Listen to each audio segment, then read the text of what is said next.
আসসালামু আলাইকুম প্রিয় বন্ধুগণ, আমরা আছি উহুদের ময়দান, যেখানে উহুদের যুদ্ধ সংগঠিত হয়েছিল। রাসূল পাক সাল্লাল্লাহু আলাইহি ওয়াসাল্লামের দান মোবারক শহীদ হয়েছিল। আমরা দেখতে পাচ্ছি আমাদের পিছনে উহুদের পাহাড়, যেই পাহাড়টি স্বর্ণে রূপান্তরিত হবে কিয়ামতের পূর্বে এবং এই পাহাড়টি জান্নাতে যাবে। আমরা আলহামদুলিল্লাহ সৌদি আরবের এই উহুদ পাহাড়ে উপস্থিত হয়েছে, আপনারা দেখতে পাচ্ছেন। আমরা আসলাম ভুইয়া হজ গ্রুপের পক্ষ থেকে। আজকে জিয়ার আমাদের এখন আমরা এমন একটা স্থানে দাঁড়িয়ে আছি যেখানে উহুদের ময়দানের যুদ্ধ হয়েছিল। উহুদের প্রান্তরে আসছি আমরা, যে উহুদের কথা বলতে গেলে আমাদের চোখ দিয়ে পানি চলে আসে। যে উহুদের ময়দানে নবী করিম সাল্লাল্লাহু আলাইহি সাল্লামের দান মোবারক শহীদ হয়েছিল, যে উহুদের ময়দানে সাহাবাদের তাজা রক্ত এই উহুদের প্রান্তরে বিলীন করে দিয়েছিল। অনেক সাহাবারা এখানে জীবন দিয়েছে। বিশেষ করে একজন সাহাবী ছিলেন হযরতে হানজালা রাদিয়াল্লাহু তাআলা আনহু। নবী করিম সাল্লাল্লাহু আলাইহি সাল্লাম ওই হানজালা রাদিয়াল্লাহু তাআলা আনহুকে বিবাহ পড়ায় দিলেন যুদ্ধের আগে, উহুদের ময়দানের যুদ্ধের আগের দিন বিবাহ পড়ায় দিলেন। বিবাহ পড়ায় দিয়ে বললেন, হে হানজালা, তুমি যাও, তোমার স্ত্রীকে নিয়ে তুমি রাত উদযাপন করো, খুশির রাত উদযাপন করো। তুমি তোমার উহুদের ময়দানের যুদ্ধে তোমার অংশগ্রহণ করার দরকার নেই। তোমার আজকে খুশির দিন, তুমি তোমার বিবিকে নিয়ে খুশির রাত কাটাও। তখন হযরত হানজালা রাদিয়াল্লাহু তাআলা আনহু চলে গেলেন। এদিক দিয়া নবী করিম সাল্লাল্লাহু আলাইহি সাল্লাম সাহাবীদেরকে নিয়ে উহুদের যুদ্ধের প্রস্তুতি নিলেন। কাফেররা যখন যুদ্ধ আরম্ভ হয়ে গেল, তো যুদ্ধের আগে নবী করিম সাল্লাল্লাহু আলাইহি সাল্লাম একটা কাফেলা তৈরি করলেন। যেমন একটা উদাহরণ দিয়ে বলি, যেমন আমরা আছি এখানে, আমরা এই কাফেলাটাকে তিনটা বিভক্ত করলাম, তিনটা ভাগ করলাম। কয়টা? তিনটা ভাগ করলাম। যেমন আমি ওই কাফেলার দায়িত্ব আছি। আমি যেমন বললাম একদল থাকবে অমুক পাহাড়ে, কথাগুলো একটু মনোযোগ দিয়ে শুনবেন, গুরুত্বপূর্ণ কথা। একদল থাকবেন অমুক পাহাড়ে, আরেক দল থাকবেন অমুক পাহাড়ে, আরেক দল থাকবেন অমুক পাহাড়ে। কয়টা হইল? তিনটা। এভাবে যখন নবী করিম সাল্লাল্লাহু আলাইহি সাল্লাম কাফেলাটাকে নিয়ন্ত্রণ করলেন, কথাগুলো একটু মনোযোগ দিয়ে শুনি, নিয়ন্ত্রণ করলেন আর বললেন, আমার হুকুম পাওয়া পর্যন্ত না পাওয়া পর্যন্ত তোমরা কিন্তু ওই পাহাড় থেকে, পানিটা একটু বন্ধ করেন, আমার অনুমতি না পাওয়া পর্যন্ত কিন্তু তোমরা পাহাড় থেকে নামবা না। কথাগুলো শুনবেন, পাহাড় থেকে কিন্তু নামবা না। যদি তোমরা দেখো, তোমাদের তিনটা ভাগ করলাম, যদি তোমরা দেখো তোমাদের ওই ভাইদেরকে পাখির মতো গুলি করে মারতেছে, তবুও তোমরা তোমাদের স্থান ত্যাগ করবা না। কঠিনভাবে নবী করিম সাল্লাল্লাহু আলাইহি সাল্লাম বলতেছিলেন, যদি তোমরা দেখো তোমাদের সাথী ভাইদেরকে গুলি করে মারতেছে বা পাখির মতো মারতেছে, এরপর তোমরা তোমাদের স্থান ত্যাগ করবা না। যুদ্ধ শুরু হয়ে গেল। কাফেররা যুদ্ধ আরম্ভ করে দিল। কাফেররা ছিল পাহাড়ের ওই প্রান্তে। যুদ্ধ প্রথম অবস্থায় মুসলমানরা জয়লাভ করেছিল, সুবহানাল্লাহ। যখন জয়লাভ করেছিল, আরও ঘটনা আছে, আমি সংক্ষিপ্তভাবে বলতেছি। জয়লাভ করার পরে তখন নবী করিম সাল্লাল্লাহু আলাইহি সাল্লাম যুদ্ধ নিয়ন্ত্রণ করতেছেন, দিক নির্দেশনা দিচ্ছেন। যখন সাহাবীরা দেখতেছে আমরা তো জয়লাভ করে ফেলছি, তখন সাহাবীরা গনিমতের মালের জন্য পাগল হয়ে গেছিল, খুশিতে মাতোয়ারা হয়ে গেছিল। এখন যদি আমরা একটা যুদ্ধ করে কাফেরদের সাথে জয়লাভ করে, আমাদের খুশি না? খুশির টেলায় যে নবীজি যে বলছিল আমার অনুমতি না পাওয়া পর্যন্ত কিন্তু তোমরা পাহাড় থেকে নামবা না, তারা খুশির টেলায় পাহাড় থেকে নেমে গেছিল। আর ওই সুযোগে কাফেররা সুযোগ খুঁজছিল। কাফেররা পাহাড়ের কোনাকানায় লুকায়িত ছিল। তখন গনিমতে মালের জন্য সাহাবীরা পাহাড় থেকে নেমে গেছিল। আর ওই সুযোগে কাফেররা আবার পাহাড়ের উপরে উঠে গেল। উঠে যাওয়ার পরে কাফেররা পাহাড়ে উঠে মুসলমানদেরকে এমনভাবে আক্রমণ করতে আরম্ভ করলো, যা রক্তের বন্যা বয়ে গেছিল। তাজা তাজা সাহাবীদের প্রাণ শাহাদাত বরণ করেছিল। ওই পাহাড়টা দেখতেছেন না আপনারা? এই যে মানুষগুলা দাঁড়িয়ে আছে, ওই পাহাড়ে নবী করিম সাল্লাল্লাহু আলাইহি সাল্লামের দান মোবারক শহীদ হয়েছিল। উলামায়ে কেরামের ফতোয়াতে ওই পাহাড়ে ওঠা নিষেধ করেছেন, আমরা ওই পাহাড়ে উঠবো না। যখন দান্দান মুবারক শহীদ হয়েছিল তখন হযরত হানজালা রাদিয়াল্লাহু তাআলা আনহু যখন বাসর ঘরে বিবিকে নিয়ে আমোদ ফুর্তি করতেছিলেন, কে জানি বলতেছিল যে মুহাম্মদ দুনিয়া থেকে বিদায় হয়ে গেছে। যখন একটা শব্দ হযরত হানজালা রাদিয়াল্লাহু তাআলার কানে পৌঁছলো তখন হযরত হানজালা রাদিয়াল্লাহু তাআলা আনহু বিবিকে ডাক দিয়ে বলে, হে বিবি, আমার যুদ্ধের সামানগুলো আমার হাতে তুলে দাও। তখন হযরত হানজালা রাদিয়াল্লাহু তাআলা আনহু এই কথা বলার পরে হানজালা রাদিয়াল্লাহু তাআলার স্ত্রী বলল, হে আমার প্রাণের স্বামী, নবীজি তো বলেছে তুমি আজকে রাত উদযাপন করতে, তুমি যুদ্ধে না গেলেও তো হই। তখন হযরত হানজালা রাদিয়াল্লাহু তাআলা আনহু ডাক দিয়ে বললেন, হে আমার প্রাণের স্ত্রী, যে জমিনের মধ্যে, যে দুনিয়ার মধ্যে আমার নবী নাই সেই জায়গায় আমার থাকার দরকার নেই।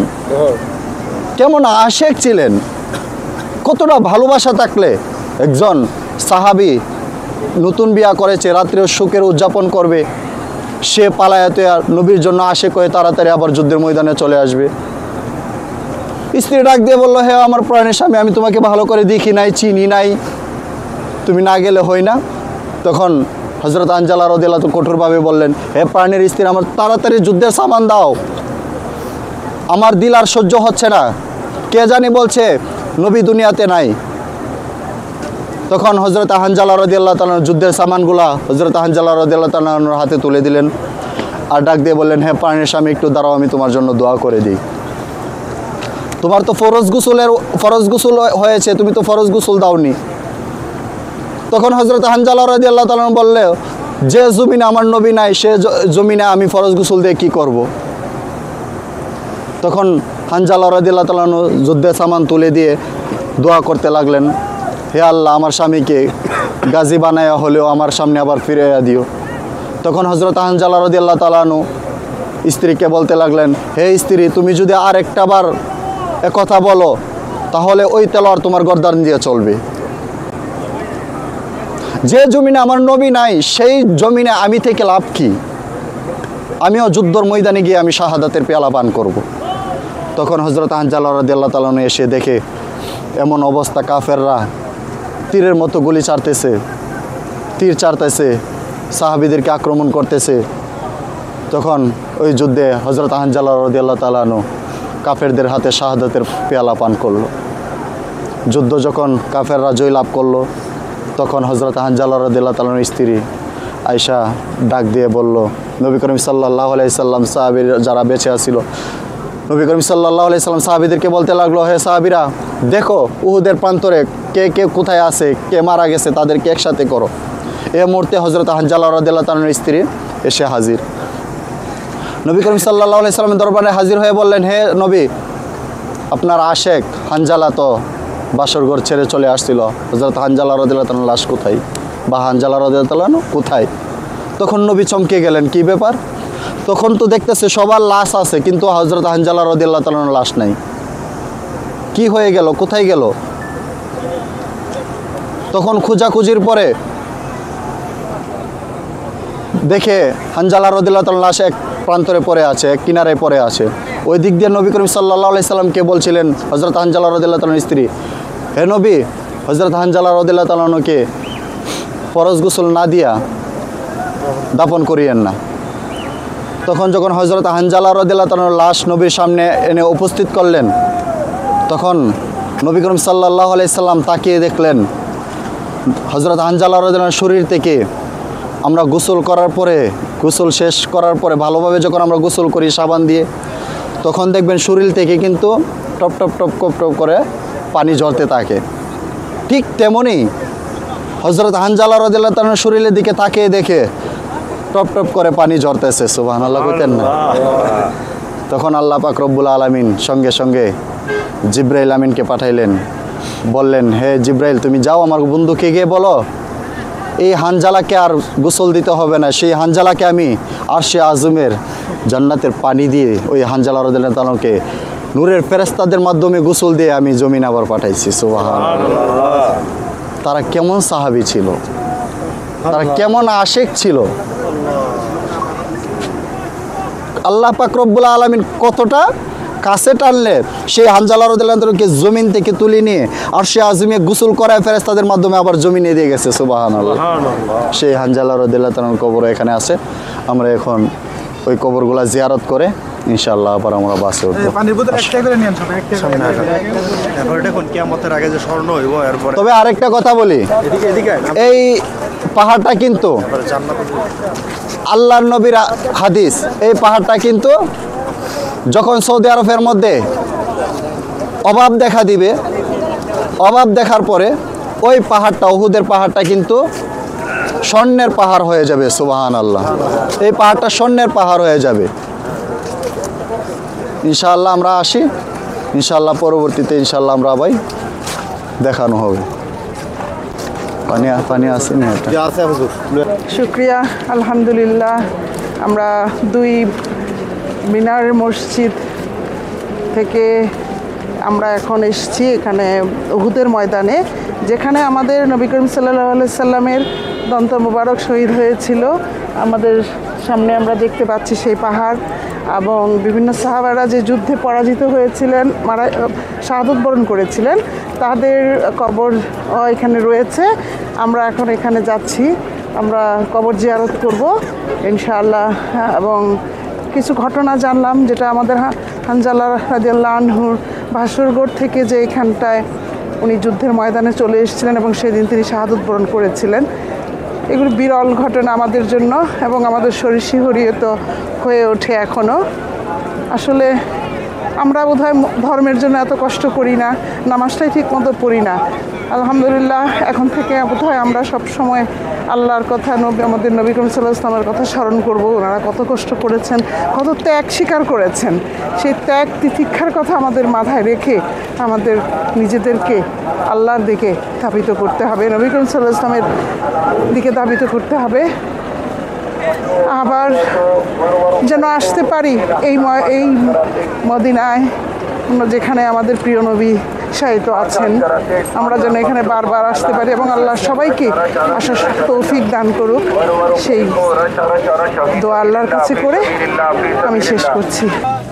যে উদ্দেশ্য নিয়ে হিন্দুস্তান থেকে সফর করে আল্লাহ মক্কা তোমার মেহমান হয়ে, তোমার নবীর মেহমান হয়ে, তোমার নবীর দরবারে এসেছি। হায় আল্লাহ, আমাদের উহুদের ময়দানে রে। বন্ধুগণ, আমরা আসছি উহুদের ময়দানে, যেই ময়দানে উহুদের পাহাড়, যেই পাহাড়ে নবীজির দান মোবারক শহীদ হয়েছিল, হানজালা রাদিয়াল্লাহু আনহুকে শহীদ করা হয়েছিল, যেই হানজালার গোসল আল্লাহ পাক ফেরেশতার মাধ্যমে আসমানে করেছিলেন। তো আমরা সেখানে উপস্থিত হয়েছি আলহামদুলিল্লাহ। এই যে এত বড় বড় সাহাবীরা এখানে শুয়ে আছে, আমরা মক্কা দেখলাম, মদিনা দেখলাম, কিন্তু তাদের কোনো চিহ্ন নাই, বা কবরের মধ্যে নামও লেখা নেই এটা অমুক জনের কবর। ঠিক আছে, এখানে কিন্তু সব লেভেল দেখতেছি, সব অনেক সাহাবীদের কবর এখানে, হযরত হানজালা রাদিয়াল্লাহু তাআলা সহ এখানে অনেক জনের কবর। তো আমরা সবাই সালাম দিই। النار ربنا ظلمنا أنفسنا وإن لم تغفر لنا وترحمنا لنكونن من الخاسرين ربنا لا تزغ قلوبنا بعد إذ هديتنا وهب لنا من لدنك رحمة إنك أنت الوهاب رب ارحمهما كما ربياني صغيرا وقل رب ارحمهما كما ربياني صغيرا ইয়া আল্লাহ মাবুদ, আমরা গুনাহগার বান্দা আল্লাহ, আপনার দরবারে দুটি হাত বাড়িয়ে দিলাম গো আল্লাহ। ইয়া আল্লাহ, বৃদ্ধ বাবাজিদেরকে নিয়ে আল্লাহ, যুবক ভাইদেরকে নিয়ে আল্লাহ, পর্দার মা বোনদেরকে নিয়ে আল্লাহ, এতিমের মতো দুটি হাত বাড়িয়ে দিলাম গো আল্লাহ।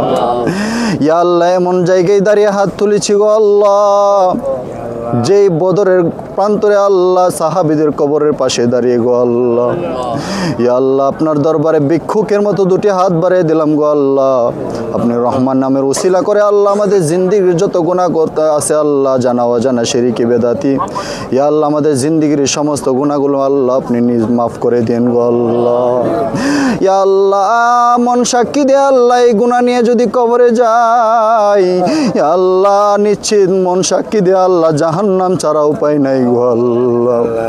ইয়া আল্লাহ দুনিয়ার একটু রৌদ্র দুনিয়ার একটু গরমে আমরা সহ্য করতে পারি না গো আল্লাহ।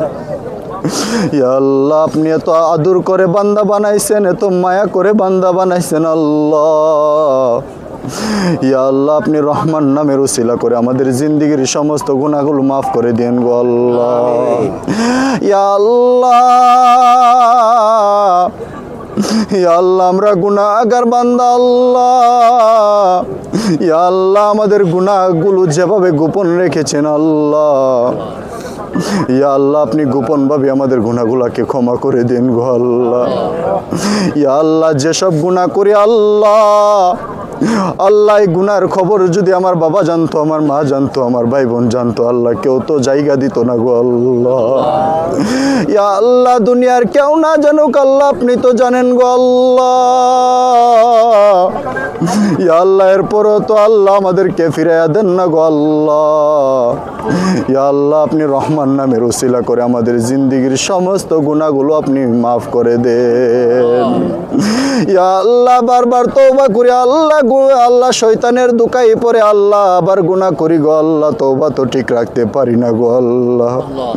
ইয়া আল্লাহ আপনার আদরের বান্দা হিসাবে আল্লাহ, আপনার বন্ধুর নবীর উম্মত হিসাবে আল্লাহ আপনি আমাদেরকে কবুল আর মঞ্জুর করে নেন গো আল্লাহ। ইয়া আল্লাহ আমরা যারা এখানে হাত তুলেছি গো আল্লাহ, ইয়া আল্লাহ আমাদের মাতৃবংশ পিতৃবংশ যারা আসতে পারে না আল্লাহ সবাইকে এখানে আসার তৌফিক দান করে দিও গো আল্লাহ। ইয়া আল্লাহ অনেকেই তো দোয়া চেয়েছেন গো আল্লাহ, মক্কা মদিনা যেন আসতে পারে, তাদের সালাম যেন নবীজির রওজার মধ্যে পৌঁছাইতে পারে আল্লাহ। ইয়া আল্লাহ তাদের নেক বাসনাগুলো আল্লাহ কবুল করে নিয়েন গো আল্লাহ। ইয়া আল্লাহ আমাদের আত্মীয় স্বজন সবাইকে আসার তৌফিক দান করে দেন গো আল্লাহ। ইয়া আল্লাহ আমরা যারা বেঁচে আছি আল্লাহ আপনি আমাদেরকে নেক হায়াত দান করে দেন গো আল্লাহ। ইয়া আল্লাহ আমাদেরকে নেক হায়াত দান করে দেন গো আল্লাহ। ইয়া আল্লাহ আপনার হুকুম নবী সুন্নাহ অনুযায়ী যেন চলতে পারে আল্লাহ, জিন্দেগিটাকে যেন চালাইতে পারি সে তৌফিক দান করে দেন গো আল্লাহ। ইয়া আল্লাহ আমাদের আত্মীয় স্বজন যারা মারা গেছে আল্লাহ, ইয়া আল্লাহ অনেকেরই মা নাই বাবা নাই গো আল্লাহ। ইয়া আল্লাহ আমিও তো একজন বাবা হারা সন্তান গো আল্লাহ, আপনি দয়া করে মায়া করে আল্লাহ। ইয়া আল্লাহ বাবা আদম থেকে নিয়ে পর্যন্ত যারা কবরে শাহিত আছে আল্লাহ, ইয়া আল্লাহ যে কবরের পাশে দাঁড়িয়ে আল্লাহ আপনার দরবারে দুটি হাত তুলিলাম গো আল্লাহ, ওই কবর উসিলা করে আল্লাহ সবাইকে আপনি জান্নাতুল ফেরদাউস দান করে দেন গো আল্লাহ। ইয়া আল্লাহ ওই কবরে তো আমাদের একদিন যেতে হবে গো আল্লাহ। ইয়া আল্লাহ আমরা যেন ওই কবরের মাল সামান সাথে করে নিয়ে যাইতে পারি আল্লাহ, সে তৌফিক আমাদেরকে দান করে দেন গো আল্লাহ। ইয়া আল্লাহ আপনার হুকুম নবীর সুন্নাহ অনুযায়ী যেন জিন্দেগিটা চালাইতে পারি সে তৌফিক দান করে দেন গো আল্লাহ। ইয়া আল্লাহ আমাদের ছেলে মেয়েগুলাকে আল্লাহ দিনের জন্য কবুল করে নেন গো আল্লাহ। ইয়া আল্লাহ আমাদের যাদের যে সমস্যা আছে আল্লাহ সমস্যাকে সমাধান করে দেন গো আল্লাহ। ইয়া আল্লাহ সবাইকে এখানে আসার তৌফিক দান করে দেন গো আল্লাহ। ইয়া আল্লাহ আমি গুনাহগার, ইয়া আল্লাহ আমি গুনাহগারের দিকে না তাকায় এখানে যাদের হাতটুকু পছন্দ হয়ে ওই হাতের উসিলা করে আল্লাহ প্রত্যেকটা কাফেলাকে আপনি কবুল আর মঞ্জুর করে নেন গো আল্লাহ। ইয়া রাব্বাল আলামিন, ইয়া আল্লাহ বাংলাদেশ সহ আল্লাহ বিশ্বের যত মুসলমানরা নির্যাতিত হচ্ছে তাদেরকে হেদায়েত দান করে দেন গো আল্লাহ। ইয়া আল্লাহ তাদেরকে না হয় আপনার হুকুম নবীর সুন্নাহ অনুযায়ী চলার তৌফিক দান করুন গো আল্লাহ। এ জীবনে না করিলাম জিন্দেগি, গুনাহ করে খাটাইলাম বন্দেগি, গুনাহ করে খাটাইলাম জিন্দেগি। ইয়া রাব্বাল আলামিন, ইয়া আল্লাহ আপনি আমাদের তওবাকে কবুল করে নেন গো আল্লাহ। ইয়া আল্লাহ আমরা এখান থেকে তওবা করতেছি আল্লাহ, আমরা আর গুনাহের কাজ করব না গো আল্লাহ। ইয়া আল্লাহ আপনার হুকুম মতে আপনার নবীর সুন্নাহ অনুযায়ী চলবো আল্লাহ। ইয়া আল্লাহ সেটাকে আপনি কবুল আর মঞ্জুর করে নেন গো আল্লাহ। ও সাল্লাল্লাহু তাআলা আলা খায়রি খালকি মুহাম্মাদ ওয়া আলা আলিহি ওয়া সাহবিহি আজমাইন। ইয়া আল্লাহ বিশেষ করে এই কাফেলার মধ্যে অনেকে অসুস্থ আছেন গো আল্লাহ, আপনি রহমান নামের উসিলা করে আল্লাহ আপনার বন্ধুর রোজার উসিলা করে আল্লাহ তার সবাইকে আল্লাহ সুস্থতা শেফায়ে দান করে দেন গো আল্লাহ। ও সাল্লাল্লাহু তাআলা আলা খায়রি খালকি মুহাম্মদ ওয়া আলা আলিহি ওয়া সাহবিহি আজমাইন। আমিন আমিন বিবারকাতি লা ইলাহা ইল্লাল্লাহু মুহাম্মাদুর রাসূলুল্লাহ।